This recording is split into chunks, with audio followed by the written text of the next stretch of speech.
Today on Simple Things Around the Shop.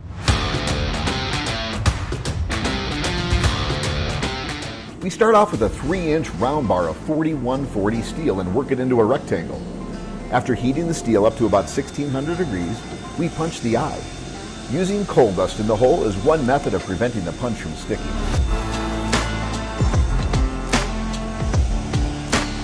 Now, working as a team helps things move along a lot faster. We hammer a drift into the axe eye and use a press and power hammer to expand the eye to the proper size. We use different tooling on the press to move the metal where it needs to go for uniform construction.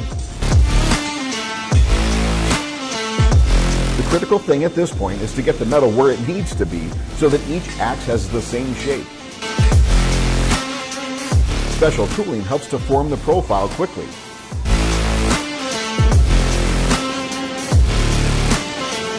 Here we flatten the top while moving the lug or the steel around the eye into the proper position.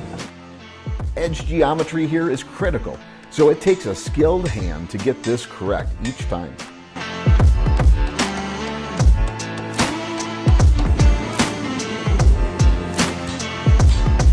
As we use different drifts, they will get hot, so it's important to cool them down between uses.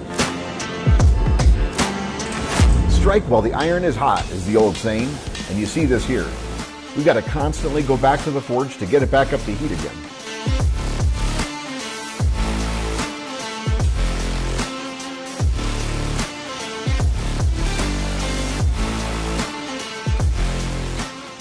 A well-placed pinch using the press defines the pole or the back of the axe.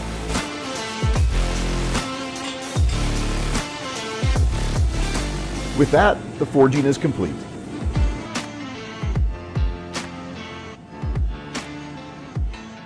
For more Simple Things Around the Shop, click the subscribe button and check out our other content.